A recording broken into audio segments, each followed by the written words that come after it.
लेकिन सबसे पहले एशियन मार्केट का एक चेक ले लेते हैं। इस वक्त किस तरह का कारोबार यहाँ पर देखने को मिल रहा है, क्योंकि कल भारतीय बाजारों में तो हमने देखा कि दिन भर उतार चढ़ाव का माहौल देखने को मिला है, लेकिन बाद में हमने जो क्लोजिंग की वो निश्चित स्तरों पे की। निफ्टी 170 अंक नीचे था, सेंसेक्स 555 और बैंक निफ्टी भी कमजोरी के साथ कल बंद हुआ।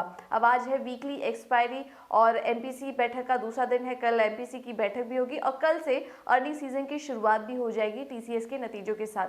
तो काफी एक्शन रहने वाला है इस दौरान। तो ऐसे में बाजार की चाल कैसी रहेगी इस पर हम आगे चर्चा करेंगे, लेकिन एशियाई बाजारों की शुरुआत देखिए काफी अच्छी हुई है। निक्केई 419 अंक ऊपर, करीब 1.5% ऊपर है इस वक्त। शंघाई के बाजार भी देखिए ये भी हरे निशान में है। एसजीएक्स निफ्टी 138 अंक ऊपर है, करीब आधा % से ज्यादा की मजबूती यहाँ पर देखने को मिल रही है। और हैंगसेंग में भी 532 अंकों की तेजी इस वक्त है। तो मजबूत शुरुआत आज एशियन बाजारों की तरफ से इस वक्त देखने को मिल रही है। लेकिन बाकी सारे संकेत कैसे हैं और विदेशी बाजारों ने कैसा कारोबार किया ये भी समझ लेते हैं। और प्रियंका हमारे साथ जुड़ चुके हैं बताने के लिए। Priyanka, good morning. बताइए आज इस वक्त विदेशी बाजारों से किस तरह के संकेत मिल रहे हैं? बिल्कुल, गुड मॉर्निंग पूजा। देखिए, अमेरिकी बाजारों से बात करें तो कल एक अच्छी खासी रिकवरी देखने को मिली। दो बड़े ट्रिगर्स रहे। पहला तो एक वहाँ पर जो प्राइवेट जॉब डेटा आया वो अच्छा आया। दूसरी चीज़ थी कि वहाँ डेट सीलिंग डील को लेकर ऐसी उम्मीदें जताई जा रही कि यहाँ कुछ कंक्लूजन हो जाएगा। तो ये दो रीजंस थे जिनके चलते एक अच्छी रिकवरी देखने को मिली। इनफैक्ट डाउ जोन्स की आप बात करें तो 500 से ज़्यादा अंकों का रिकवरी हमने इंडाइसेस पर देखी। हालांकि बढ़त क्लोजिंग के वक्त सिर्फ 100 अंकों की बढ़त ही रह गई, 102 103 अंकों की बढ़त ही रह गई, लेकिन रिकवरी बहुत अच्छी थी। टेक्नोलॉजी शेयर्स में अच्छा खासा बाउंस बैक देखा। हमने देखा कि पिछले हफ्ते हमने जिस तरह से देखा था, दबाव देखा था, अच्छा सेल ऑफ देखने को मिला था, लेकिन अब वहाँ एक्यूमुलेशन हो रही है। टेक्नोलॉजी शेयर्स में खरीदारी हुई जिसके चलते नैस्डैक को सहारा मिलता हुआ। तो तीनों इंडाइसेस ग्रीन हरे निशान में दिखाई देखने को मिले। लेकिन ग्लोबली जो संकेत है, जो माहौल है, वो कहीं ना कहीं अलाइक ही है। देखिए, एनर्जी प्राइसेस को लेकर, फ्यूल प्राइसेस को लेकर जो कंसर्न्स है वो अभी भी बने हुए हैं। हालांकि क्रूड के प्राइसेस में कल फिर भी लगभग 2% की नरमी देखने को मिली। उसका रीजन था क्योंकि यूएस लगातार इस बात पे, ओपेक देश लगातार इस बात पे बने हुए हैं कि वो सप्लाई को ग्रेजुअली ही बढ़ाएंगे। तो और सप्लाई अच्छी खासी है इसमें, तो इस वजह से अभी ब्रेंट क्रूड में हमें नरमी तो देखने को मिली, लेकिन फिलहाल अभी भी $81 के पार ही है ब्रेंट क्रूड का दाम। तो energy prices, natural gas prices में भी थोड़ी सा कूल ऑफ देखने को मिला। तो ग्लोबली ये सिनेरियोज बने हुए हैं। यूएस डॉलर इंडेक्स आप देखें अभी भी $94 के पार ही है। लेकिन एक बड़ी चीज जो थी जिसको बोला जाता है कि रिस्क ऑन और रिस्क ऑफ एनवायरनमेंट का जो एक बड़ा इंडिकेटर होता है वो होता है क्रिप्टो करेंसी भी। आप बिटकॉइन का प्राइस देखिए 55,000 के पास पहुंचने वाला है। तो वहां से एक इंडिकेशन जो ये आ रहे हैं, जो एक रिस्क ऑफ का माहौल कुछ दिन पहले देखने को मिल रहा था वो कल कहीं नहीं दिखा। शानदार रिकवरी यूएस मार्केट्स में देखने को मिली। बिटकॉइन क्रिप्टो करेंसी में अच्छी रिकवरी देखने को मिली। ब्रेंट क्रूड थोड़ा सा कूल ऑफ जरूर हुआ है। तो ये तमाम क्यूज रहेंगे आज के लिए पूजा। बहुत बहुत शुक्रिया प्रियंका ये सारी डिटेल्स देने के लिए। तो रिकवरी कल शानदार थी। डेट सीलिंग में राहत की उम्मीद से अमेरिकी बाजारों में अच्छी तेजी थी। और ब्रेंट क्रूड वैसे अभी भी $81 के ऊपर ही है, लेकिन हल्की जो नरमी आई है कहीं ना कहीं सेंटिमेंट सुधार सकता है ब्रेंट क्रूड आज के लिए। लेकिन चलिए अब आगे बढ़ते हैं और एक बार एफआईआईज और डीआईएस की तरफ से किस तरह के क्यूज हैं ये भी समझ लेते हैं। उसके बाद हम बात करेंगे कि आज के लिए भारतीय बाजारों में क्या रणनीति अपना के चले। संस्थागत निवेशक तो कल बिकवाली करके गए हैं। एफआईआईज में एफआईआईज देखिए अगर कैश मार्केट में तो करीब 802 करोड़ की बिकवाली की है, लगातार दूसरा दिन है ये बिकवाली का आंकड़ा हमें देखने को मिल रहा है। इंडेक्स फ्यूचर में भी वो बिकवाली करके गए हैं 243 करोड़ की। और घरेलू निवेशकों ने भी कल भारी बिकवाली की है, करीब 998 करोड़ की बिकवाली कल कैश मार्केट में घरेलू निवेशकों ने की है। तो बिकवाली के आंकड़े हैं कल के लिए और इसका असर भी देखा हमने बाजार में काफ़ी ज़्यादा देखने को मिला। लेकिन आज इस आंकड़े का असर कैसे देखने को मिल सकता है इस पर चर्चा कर लेते हैं। इस वक्त हमारे साथ फोन लाइन के जरिए जुड़ चुके हैं अजीत मिश्रा रेलिगे ब्रोकिंग से। अजीत, बहुत बहुत शुक्रिया समय देने के लिए। संकेत जो हम आज के लिए देख रहे हैं, देखिए एशियन मार्केट्स तो काफ़ी पॉजिटिव हैं, ग्लोबल मार्केट में भी रिकवरी है, लेकिन एफआईआईज और डीआईएस के आंकड़े देख रही थी वो बिकवाली की तरफ है। तो कुछ मिले जुले से संकेत आज आ रहे हैं जिनको कि आज भारतीय बाजार जिन पर आज रिएक्ट कर सकते हैं। तो आज के लिए मार्केट आपको कैसा लग रहा है? निफ्टी और बैंक निफ्टी के लेवल्स बताइए। गुड मॉर्निंग पूजा। तो देखिए पूजा, डेफिनेटली रिकवरी जरूर दिखी है ग्लोबल मार्केट्स में, बट अगर कल के सेशन को अगर आप देखेंगे तो काफी ब्रॉड बेस्ड सेलिंग प्रेशर देखने को मिला ब्रॉडली। बट अगर आप देखेंगे तो कहीं ना कहीं एक रेंज, एक डायरेक्शन कारोबार कर रहे हैं। इट्स ऑलमोस्ट लाइक 3-4 हफ्ते इस तरीके से ट्रेंड में हम देख रहे हैं, जहाँ पे कि 17,500 के अराउंड पे आप देखते हैं कि सपोर्ट आते हुए बाजार को, और ऊपर के करीब 17,500 का जोन होता है, वो सप्लाई जोन बन जाता है। आज हम जरूर देख रहे हैं कि रिकवरी, बट ये क्योंकि आज वीकली एक्सपायरी भी है, तो डेफिनेटली हायर लेवल्स पे, क्योंकि डेरिवेटिव्स पोजीशन के हिसाब से मेरे हिसाब से आज इंडेक्स में ट्रेडिंग होगा, तो वो कहीं ना कहीं आंकड़े इंडिकेट कर रहे हैं कि 17,800 के लेवल्स को क्रॉस करना, सस्टेन करना थोड़ा सा मुश्किल होगा बाजार में। तो मेरी रिकमेंडेशन ये होगी कि अगर आपको बाउंस मिलता है जिस तरीके से एसजीएक्स दिख रहा है अभी बढ़त के साथ, तो वो अगर आपको 17,750 के अराउंड के लेवल्स मिलते हैं, तो वहाँ शॉर्ट के ये अपॉर्चुनिटीज को देखना चाहिए 17,820 के स्टॉप लॉस के साथ, और करीब 17,650 तक के टारगेट्स के लिए। और ये रिकमेंडेशन प्योरली इंट्राडे के पर्सपेक्टिव से होगी, बिकॉज कल जस्ट याद दिलाने के लिए कि 2 इंपॉर्टेंट इवेंट हैं, एक आरबीआई मॉनेटरी पॉलिसी का आउटकम आएगा, दूसरा टीसीएस के रिजल्ट्स हैं, तो प्लीज इस पोजीशन को कैरी ना करें। सिमिलरली फॉर बैंकिंग इंडेक्स, यहाँ पे भी अंडर परफॉर्मेंस कहीं ना कहीं कंटिन्यू कर रही है, थोड़ा बहुत स्टेबिलिटी जरूर आई है, बट जिस तरीके से प्राइवेट बैंक की पार्टिसिपेशन उतनी ब्रॉड बेस नहीं देखने को मिल रही है, मुझे करीब एक बाउंस में करीब 37,800 के अराउंड का अगर बाउंस मिलता है बैंकिंग इंडेक्स में, तो 38,050 के स्टॉप के साथ वहां पे भी मेरे हिसाब से शॉर्ट की अपॉर्चुनिटी बनेगी। और जो पहला सपोर्ट जो काफी सपोर्ट रहा है 37,300 का, वो आपका टारगेट एरिया होगा।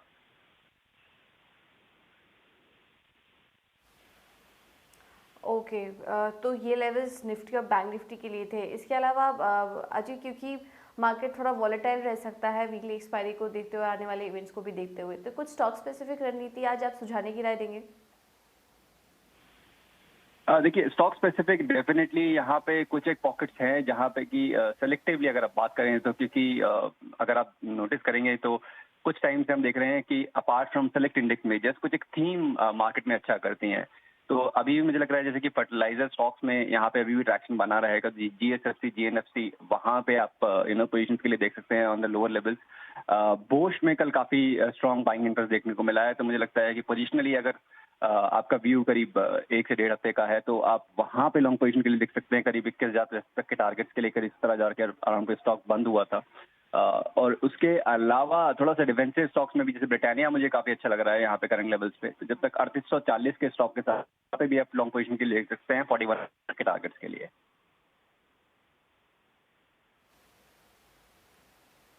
ओके, तो चलिए, ये 2 स्टॉक्स थे जहां पर कि आज खरीदारी के मौके भी दिख रहे हैं। स्टॉक स्पेसिफिक रणनीति बतानी है तो आज आप यहां नज़र रख सकते हैं। निफ्टी में भी आपको कोई भी अगर उछाल आता है तो बिकवाली करने की राय होगी, टारगेट 17,650 का। और बैंक निफ्टी में भी यही सलाह, क्योंकि कल एमपीसी मीट का आउटकम भी आने वाला है, तो उसके पहले बैंकिंग शेयरों में कुछ उतार चढ़ाव देखने को मिल सकता है, खास करके प्राइवेट बैंक जो अभी तक ज़्यादा कुछ सपोर्ट नहीं कर रहे हैं, तो वहां पर कुछ उतार चढ़ाव देखने को मिल सकता है। तो ये राय निफ्टी और बैंक निफ्टी भी इस वक्त आपको दे दी गई है।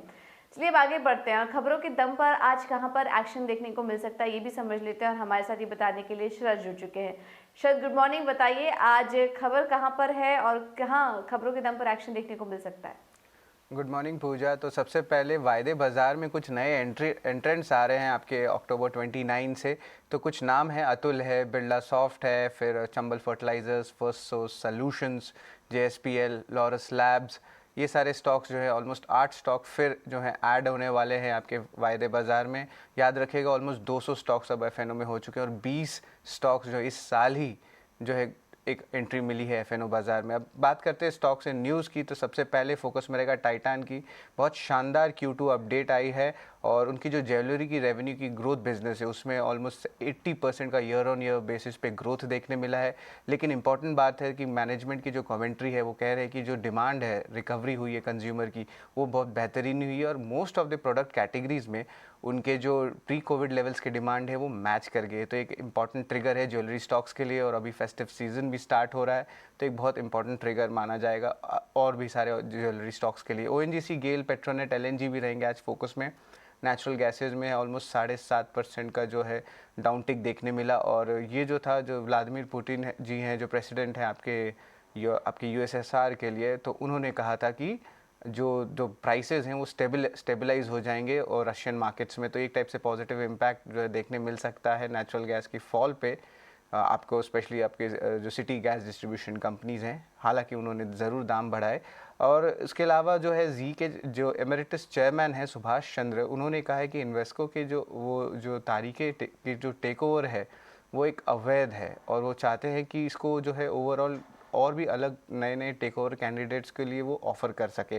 टेलीकॉम स्टॉक्स के लिए भी एक टाइप से राहत रहेगी। डिपार्टमेंट ऑफ टेलीकॉम ने कहा है कि जो लाइसेंसिंग फ़ीस होती है तो उसकी जो बैंक गारंटी तो उसमें जो है ऑलमोस्ट गिरावट देखने मिलेगी। ऑलमोस्ट से 20% जो है बैंक गारंटी देना होगा, तो एक टाइप से रिलीफ माना जाएगा, स्पेशली वोडाफोन आइडिया को अगर हम ले। श्रीराम ट्रांसपोर्ट फाइनेंस और एमएनएम भी फोकस में रहेंगे। गवर्नमेंट चाहती है कि जो स्क्रैपेज की पॉलिसी है वो जल्दी से जल्द जो है आगे बढ़े।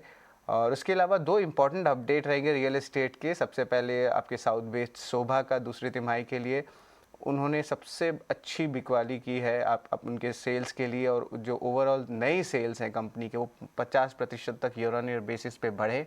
और मैक्रोटेक डेवलपर्स जो कंपनी लोढ़ा के ब्रांड से जानी जाती है मुंबई की, उनमें भी सबसे बेस्ट सितंबर क्वार्टर रहा है उनका सेल्स के लिए। और ओवरऑल उनके जो प्री सेल्स हैं उनमें 80% का बढ़त देखने मिला है। क्रेडिट एक्सेस ग्रामीण ने भी जो है डिसबर्समेंट्स में बहुत अच्छी तेज़ी देखने मिली, 124% ईयर ऑन ईयर बेसिस पे भागा है। और हमारा फोकस रहेगा आपके कॉफ़ी सेक्टर पे, specially Tata coffee, Tata consumer global beverages के बारे में बात करें या CCL प्रोडक्ट्स में गवर्नमेंट ने एक बहुत इंपॉर्टेंट एक्सपोर्ट टारगेट सेट किया है जो ऑलमोस्ट $1.07 बिलियन है। ये ऑलमोस्ट 37% एक इंक्रीज़ है आपके कॉफ़ी एक्सपोर्ट्स के लिए। और ओवरऑल जैसे कि ब्राज़ील की आउटपुट में जो है लेस हो गई है क्योंकि वहाँ पे ड्रॉट हो रहा है, तो इंडिया को जो है बहुत अच्छा फ़ायदा मिलेगा। और आखिर में श्रेय ग्रुप ऑफ कंपनीज़ है जो उनके जो मैटर है उनमें प्रमोटर्स ने बॉम्बे हाई कोर्ट के लिए याचना की तैयारी शुरू कर रहे। तो ये सारे स्टॉक्स जो हमारे रडार पे रहेंगे आज। पूजा,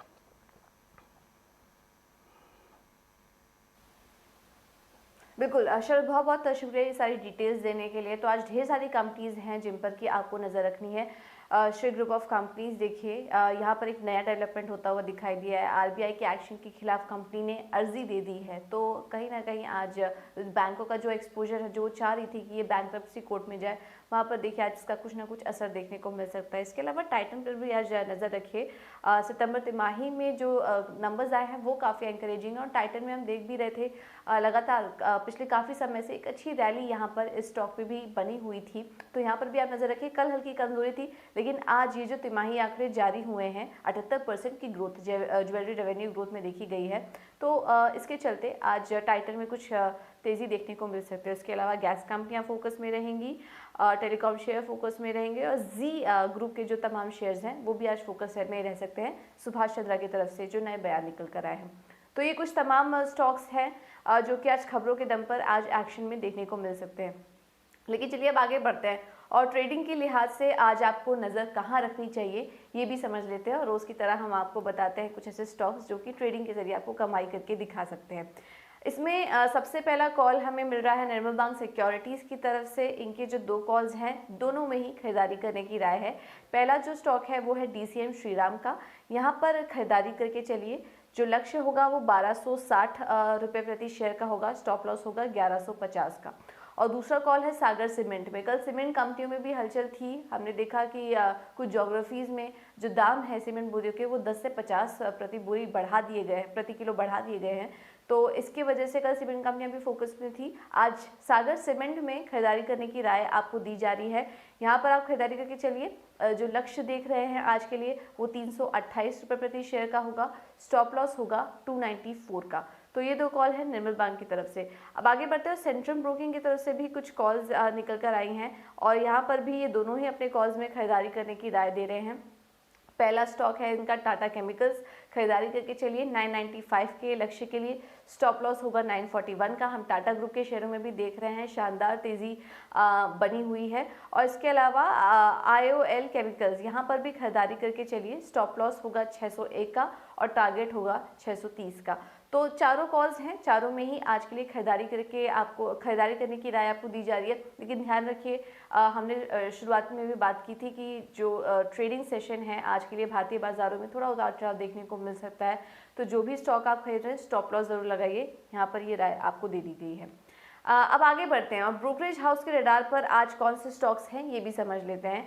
सीएलएसए ने रैमको सीमेंट में खरीदारी करने की राय दी है और सीमेंट स्टॉक्स हमने आपको बताया भी फोकस में है। कल की जिस तरह से कुछ डेवलपमेंट्स हुए हैं यहाँ पर आप ज़रूर नज़र रखिए। सीएलएसए ने रैमको सीमेंट पर जो राय दी है वो रेटिंग अंडर परफॉर्म से आउट परफॉर्म कर दी है, यानी कि अपग्रेड कर दिया है स्टॉक पर। और लक्ष्य जो ये देख रहे हैं ये 1130 रुपये प्रति शेयर का देख रहे हैं, यानी कि शानदार अपसाइड रैमको सीमेंट में मौजूदा स्तरों से देखने को मिल सकता है। अब आगे बढ़ते हैं और फाइनेंशियल सेक्टर पर भी सीएलएसए की रिपोर्ट आई है और इनका कहना है कि एसेट क्वालिटी में काफ़ी अच्छा सुधार देखने को मिला है। दूसरी छमाही में जो स्थिति होगी एसेट क्वालिटी की वो काफ़ी ज़्यादा बेहतर होगी और ऐसे में निजी बैंक इनको काफ़ी ज़्यादा पसंद आ रहे हैं। इसमें आईसीआईसीआई और एचडीएफसी बैंक में इनका कहना है कि मजबूत ट्रेंड्स देखने का अनुमान है और कोटक महिंद्रा बैंक में उम्मीद से ज़्यादा अनुमान से ज़्यादा तेज़ी हो चुकी है। तो यहाँ पर आप नज़र रखिए, वैल्यूएशन थोड़े महंगे लग रहे हैं कोटक महिंद्रा बैंक के, लेकिन आईसीआईसीआई और एचडीएफसी बैंक इनके मजबूत पिक्स हैं। इसके अलावा टाइटन पे स्ट्रॉन्ग Q2 अपडेट के नंबर्स आए हैं। यूबीएस ने रिपोर्ट जारी की है जिसमें कि न्यूट्रल की जो अपनी रेटिंग है वो बरकरार रखी है और लक्ष्य देख रहे हैं 2100 रुपये प्रति शेयर का। इसके अलावा टाइटन पर एक और रिपोर्ट आई है जेपी मॉर्गन की, यहाँ पर भी न्यूट्रल की रेटिंग बरकरार रखी है लेकिन लक्ष्य काफ़ी अच्छा देख रहे हैं, 2320 का लक्ष्य टाइटन पर देख रहे हैं। टाइटन पर 2 रिपोर्ट्स हैं, यहाँ पर आज आप जरूर नजर रखिए, एक अच्छी तेजी देखने को मिल सकती है। इसके अलावा सिटी की रिपोर्ट आई है एचपीसीएल पर, खरीदने की सलाह है, लक्ष्य है 335 रुपये प्रति शेयर का। नेचुरल गैस के दामों में जो बिकवाली जो अच्छी तेजी देखने को मिल रही है उसका फायदा यहाँ पर मिल सकता है कंपनी को। इसके अलावा मूडीज ने भी एचपीसीएल की जो रेटिंग है वो अपग्रेड कर दी है। तो इस पर आप सिटी की रिपोर्ट पर आज जरूर नजर रखिए, खरीदने की सलाह होगी, लक्ष्य आज के लिए देख रहे हैं 335 रुपये प्रति शेयर का। तो ये थे ब्रोकरेज हाउस की रिपोर्ट्स। आज एचपीसीएल, टाइटन और कुछ फाइनेंशियल स्टॉक, इसके अलावा रैमको सीमेंट पर जरूर नजर रखिए, अपग्रेड की राय आई है इन स्टॉक में, तो आज यहाँ पर हमारा फोकस होगा। अब आगे बढ़ते हैं, कमोडिटी मार्केट में किस तरह का एक्शन आज के लिए देखने को मिल सकता है ये भी समझ लेते हैं। और स्ट्रैटेजी बताने के लिए हमारे साथ जुड़ चुके हैं एचडीएफसी सिक्योरिटीज के तपन पटेल। तपन, गुड मॉर्निंग, बहुत बहुत शुक्रिया समय देने के लिए। आज तो जानना चाहेंगे आज कमोडिटी मार्केट में ट्रेंड कैसा देखने को मिल रहा है और कौन कौन से वेरियस सेगमेंट्स होंगे जहां पर कि आज आप ट्रेडिंग की रणनीति सुझाएंगे। जी गुड मॉर्निंग। कमोडिटी मार्केट्स में देखें तो कल का दिन जो है वो काफी वोलेटाइल रहा। गोल्ड और सिल्वर में खास करके नीचे से थोड़ी रिकवरी देखी गई थी और फर्म ट्रेडिंग रेंज गोल्ड और सिल्वर ने बना के रखी है। गोल्ड अगर आप देखें कॉमेक्स में स्पॉट इंडेक्स तो 1760 के ऊपर सस्टेन किया हुआ है। जो सपोर्ट इफेक्टेड थे वो थे कि यूएस बॉन्ड यील्ड जो थे वो कल के सुबह के सेशन में 1.56% पे ट्रेड हो रहे थे, जो कि वो थोड़े सॉफ्ट होके 1.54 के करीब भी ट्रेड हो रहे हैं, जिसका सपोर्ट जो है वो गोल्ड प्राइस को मिला। नो डाउट डॉलर इंडेक्स जो है वो थोड़ा स्ट्रॉन्ग था, लेकिन आज भी मॉर्निंग ट्रेड की आप देखें तो वहाँ पे भी थोड़ा सॉफ्ट ट्रेड हो रहा है। दूसरा सपोर्ट गोल्ड और सिल्वर दोनों को मिला कि रुपी जो है वो डेप्रिशिएट हुआ था, तो जिसके कारण इंडियन करेंसी जो है गोल्ड और सिल्वर की वैल्यू जो बढ़ी हुई थी। तो ये दोनों फैक्टर जो सपोर्ट थे। तीसरा जो फैक्टर था, जो ग्लोबल लेवल पे एनर्जी कॉस्ट बढ़ रही है, तो इन्फ्लेशन के जो कंसर्न आ रहे हैं उसके कारण इक्विटी इंडस्ट्रीज में भी थोड़ी गिरावट देखी गई थी, तो जिसका भी फायदा है गोल्ड और सिल्वर को मिला। तो आज के दिन के लिए अगर ट्रेडिंग की बात करें तो मुझे लग रहा है गोल्ड में जो फॉर्म ट्रेडिंग है वो कंटिन्यू रह सकती है और साइडवेज टू अप का ट्रेंड जो है वो कंटिन्यू रह सकता है। तो ट्रेडिंग की वजह से अगर देखें तो मुझे लग रहा है गोल्ड में बाय एंड डिप्स की राय मैं यहाँ पे देना चाहूँगा। डिक्लाइन पे 46,800 के लेवल पे गोल्ड में बाय कर सकते हैं, टारगेट ऊपर में 47,100 और स्टॉप लॉस जो है जो 46,600 का रखे गोल्ड में बाय की राय मैं यहाँ पे देना चाहूँगा। क्रूड ऑयल की बात कर लेते हैं। क्रूड ऑयल में जो लगातार तेजी जो थी उसको इसमें गिरावट आई है, ब्रेक लगी है वहाँ पे। 3 साल के हाई के लेवल से क्रूड ऑयल में करेक्शन आया है। मेन फैक्टर जो है कि ये का जो यूएस का रिपोर्ट है इन्वेंट्री का, तो वो बेरिश है। इन्वेंट्री जो है वीकली वो 2.3 मिलियन बैरल बढ़ी थी पिछले वीक, और जो अनुमान था कि वो इस बार घट के आ सकती है। तो ये जो अनएक्सपेक्टेड राइज है उसके कारण खास प्रेशर हमको देखने को मिला। दूसरी बात, जो नेचुरल गैस प्राइसेस जो थे उसमें भी गिरावट देखी, लगभग 10% की गिरावट के साथ नेचुरल गैस प्राइसेस ट्रेड हुए, तो जिसका भी प्रेशर क्रूड ऑयल पे आया, क्योंकि नेचुरल गैस और कोल दोनों की कॉस्ट बढ़ रही थी, जिसके कारण ऑल्टरनेटिव फ्यूल के लिए क्रूड ऑयल की भी डिमांड बढ़ रही थी। लेकिन नेचुरल गैस में जो गिरावट आई उसका प्रेशर क्रूड ऑयल पे देखने को मिला था। तो क्रूड ऑयल में मैं यहाँ पे करेक्शन जो है यहाँ पे कंटिन्यू एक्सपेक्ट करता हूँ और सडन राइज की मैं यहाँ पे राय देना चाहूँगा। क्रूड ऑयल में आज तो मिक्स्ड है, लेकिन मुझे लग रहा है कि थोड़ा भी हाई मिलता है तो मुझे लग रहा है 5860 के लेवल पे क्रूड ऑयल में सेल करना चाहिए। Target down side 5790, stop loss जो है वो 5910 करके क्रूड ऑयल में सेल करना चाहिए। बेस मिनर्स में मिक्स ट्रेडिंग है। चाइना की वजह से डिमांड में भी कुछ पिक नहीं हुए, क्योंकि चाइना में जो पावर शॉर्टेजेस चल रहे हैं, जिसके कारण काफ़ी मैन्युफैक्चरर्स जो है वहाँ पे रॉ मटेरियल की डिमांड जो है वो कम है, तो जिसके कारण बेस मिनर्स में प्रेशर यहाँ पे बन रहा है। तो मुझे लग रहा है कॉपर जो है वो कंटिन्यू डाउन साइड में रह सकता है और भी नीचे गिर सकता है। तो मुझे लग रहा है 711 के लेवल पे कॉपर में अगर लेवल मिलता है तो वहाँ से सेल करना चाहिए। टारगेट डाउन साइड 706 का रखने और जो स्टॉप लॉस जो है वो 715 का रख के कॉपर में सेल राइस की मैं यहाँ पे राय देना चाहूँगा।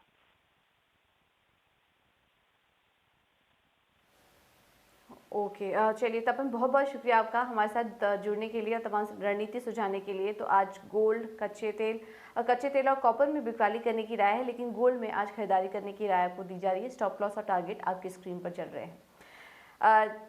ठीक है, तो अब आगे बढ़ते हैं और फिलहाल मॉर्निंग स्वदेश में मेरे साथ इतना ही, लेकिन आप बने रहिए हमारे साथ क्योंकि कल हमारी बात हुई थी मधु केला से। एक्सक्लूसिव बातचीत उन्होंने हमारे साथ की थी और निकुश डालमिया के साथ उन्होंने चर्चा की थी और इस पर उन्होंने कहा था कि बाजार को निचले स्तर से पकड़ पाना काफ़ी मुश्किल है और ऐसे में रिटेल जो निवेशक हैं उनको थोड़ा थोड़ा करके यहाँ पर बाजार में निवेश करते रहना चाहिए। एक जनरल मार्केट में फीलिंग है कि मार्केट बहुत बढ़ चुका है एंड इस मार्केट में अगर आप अब निवेश करेंगे तो you may actually suffer. Let's discuss it. I am slightly repetitive with this question but just for a broader audience, आपको क्यों लगता है कि इस समय करेक्शन आ सकते हैं मगर बुल मार्केट ख़त्म नहीं होगा? ये मेरे को, ये मैंने बोला आपको, करेक्शन आ सकता है यहाँ पे और मार्केट का नेचर है, करेक्शन आते ही रहते हैं। ये कभी भी एक परपेंडिकुलर लाइन में ना तो बियर मार्केट लास्ट करता है ना बुल मार्केट लास्ट करता है। द क्वेश्चन है कि वो जो इंडिविजुअल इन्वेस्टर ये क्वेश्चन पूछ रहा है, अगर उसके पोर्टफोलियो का 80-90% ऑलरेडी इक्विटी में इन्वेस्टेड है, देन उसको बेचना चाहिए और उसको रिबैलेंस करना चाहिए, बिकॉज ये उससे बहुत पैसा बनाया है। पर आप अगर कोई इंडिविजुअल इन्वेस्टर हो जिसका 5% पैसा लगा हुआ है इक्विटी में, या जिसका 10% पैसा लगा हुआ है, तो आपके पास तो बहुत ज़्यादा रूम है अभी और भी इन्वेस्ट करने के लिए और आपको सिस्टमेटिकली डालना ही पड़ेगा। मेरे कितने सारे दोस्त हैं जो रोज कोरोना के नंबर गिन रहे हैं, निकुंज, रोज अभी भी देख रहे हैं कि 3rd वेव आएगा, 4th वेव आएगा, 5th वेव आएगा और हमको चांस मिलेगा। वेव आके चली गई और निफ्टी हो गया 7,500 का 18,000। अभी किसको पता है कब करेक्शन आएगा, और अगर आया भी करेक्शन और अगर बुल मार्केट जैसा करेक्शन हुआ तो अगर सपोजिंग हाइपोथेटिकली अगर ये 18,000 का निफ्टी कभी 16,000 हो गया, उस समय लगेगा 16,000 पे लगेगा तो 14,000 होने वाला है, तो मैं 14,000 में लूँगा। तो ये बहुत डिफिकल्ट होगा वो पॉइंट को पकड़ना कि ये करेक्शन है और अभी हम इन्वेस्ट कर दें। So the only way retail investor के लिए कि आप सिस्टमेटिकली, अगर आपका अंडर इन्वेस्टेड है इक्विटी में, तो आप सिस्टमेटिकली अगर आप खुद करते हैं तो बॉटम अप तरीके से अच्छी कंपनियां खोज के इन्वेस्ट करें। अदरवाइज जो सेक्टर्स आपको अच्छे लगते हैं उनके सेक्टर स्पेसिफिक म्यूचुअल फंड्स हैं, वहाँ पे आप इन्वेस्ट कर सकते हैं या ब्रॉडर म्यूचुअल फंड्स में इन्वेस्ट कर सकते हैं। पर मैं 30 साल के मेरे अनुभव से ये बोल सकता हूँ कि उसको एक पिन पॉइंट करना और वेट करना वो करेक्शन के लिए, ये करेक्शन आएगा और उस समय हम पूरा इन्वेस्ट कर देंगे, ये सिर्फ हाइंडसाइट में होता है। रियल वर्ल्ड में बहुत कम बार मैंने देखा ऐसा होते हुए।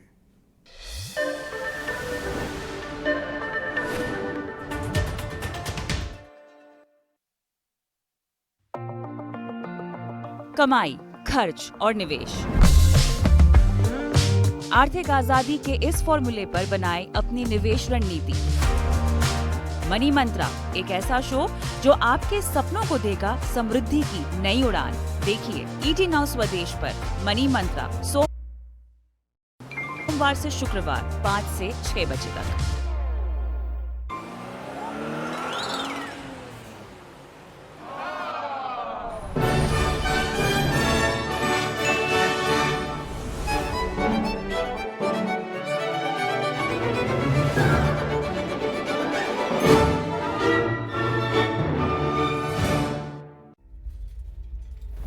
What does India's first iron plough have to do with renewable energy? As it turns out, a lot. Because the fires and the furnaces that move the world burn with ambition. You see, it's about where we're going